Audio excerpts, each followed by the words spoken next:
Guys, कैसे हैं आप सभी लोग? आई होप आप बढ़िया होंगे, मस्त होंगे, स्वस्थ होंगे। तो अभी जो हमने क्लास छोड़ी थी, ठीक है, उसका जो है पॉइंट 5वां करने वाले हैं, कथाई तथा बुनाई का प्रारंभ। ठीक है, तो वो पॉइंट करने वाले हैं। आप कॉपी और कलम लेके बैठ जाओ, फिर स्टार्ट करते हैं। तो नवपाषाण काल में मनुष्य ने कपास, सन तथा ऊन से वस्त्र बनाना सीख लिया था। अनेक स्थानों पर खुदाई से प्राप्त चरखा और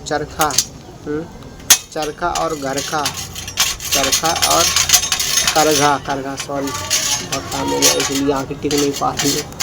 लड़का के बाद में प्रमाणक वस्त्र बुनने के साथ साथ वस्त्र सिलने की कला का भी विकास हो चुका। तो स्थायी आवास, इस सभ्यता की एक प्रमुख विशेषता यह थी कि मनुष्य ने वनों और गुफाओं को छोड़कर घरों में रहना प्रारंभ कर दिया था। पहले जो थे वो वनों में रहते थे, किसी गुफा में घुस जाते थे, किसी स्थान पर सो जाते थे, कहीं पे भी खाना पीना कर देते थे। तो अब पहले जैसा नहीं रहा था। अब क्या था, अब उन्होंने अपना एक स्थायी आवास बना लिया था, अपने वहीं पे खाना पीना वगैरह ठीक घूम घाम के वहीं पे आके सोते थे। उसके बाद में धातुओं का प्रयोग नवपाषाण काल में एक और पत्थर के अच्छे औजार बनने लगे, वहीं दूसरी ओर मानव ने धातुओं की खोज कर धातुओं के औजार बनाना प्रारंभ कर दिया। ऐसा अनुमान लगाया जाता है कि धातु में सर्वप्रथम सोने की खोज हुई। इसके पश्चात तांबा, रांगा और जस्ते की खोज हुई। जस्ता और तांबा को मिलाकर पीतल बनाना इस काल की महान उपलब्धि थी। धातुओं का प्रयोग आभूषण और बर्तन निर्माण में किया जाता था। संगीत एवं चित्रकला, नवपाषाण काल में मनुष्य ने हड्डियों से बांसुरी और तुरछी का निर्माण किया। मिट्टी के पात्रों पर मृतक पशुओं की खाल चढ़ाकर ढोल, ताशे आदि का निर्माण भी इस काल में प्रारंभ हो गया था। इस काल में मनुष्य ने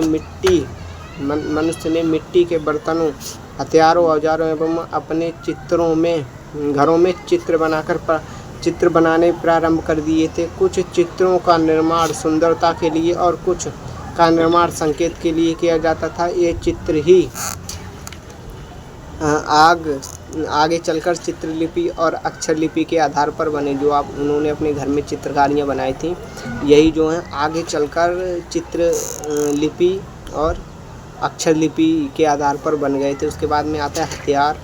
नवपाषाण काल में पत्थर के चिकने, चमकदार एवं सुडौल हथियार बनाए जाने लगे थे। अब इन पर पॉलिश की जाने लगी थी। इस काल के प्रमुख हथियार हल, सिया, हथौड़ा और तकली, धनुष, बाण, बर्छी तथा कुल्हाड़ी आदि थे। धार्मिक विश्वास, नवपाषाण काल में जल, वायु, सूर्य, चंद्र और तारों को अलौकिक शक्ति मानकर उसकी पूजा की जाती थी। इस काल में जादू, टोना और धार्मिक कर्मकांडों की मान्यता थी। मातृ देवी उनकी प्रमुख देवी थी। जो मातृ देवी थी उस टाइम उनकी प्रमुख देवी थी। ठीक है, उसके बाद में सामुदायिक जीवन का हृदय उदय। कृषि एवं पशुपालन के लिए अधिक लोगों की आवश्यकता अनुभव हुई अतः सामुदायिक जीवन का प्रारंभ हो गया। व्यवसायों के विकास के साथ सामुदायिक जीवन सुदृढ़ हुआ तथा सहकारिता की भावना में वृद्धि हुई। इस युग में पारिवारिक जीवन प्रारंभ हो गया था। धीरे धीरे अनेक परिवारों के मिलने से जातियों के मिलने से कबीले अस्तित्व में आए। प्रत्येक कबीले एक सरदार होता था जो अपने कबीले का नेतृत्व करता था।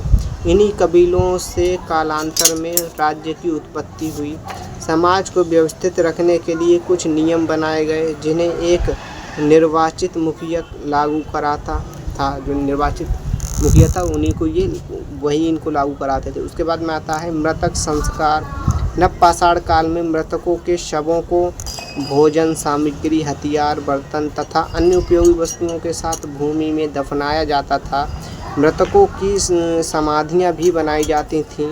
अनेक स्थानों पर शवों को जलाया भी जाता था। तो इस प्रकार से जो है नवपाषाण काल का ये जो है विशेषताएं थी। ठीक है, नवपाषाण काल के बारे में विस्तार में ये जानकारी थी। जो क्वेश्चन बनता है अपने उसमें, ठीक है, लघु उत्तरीय प्रश्न था ये।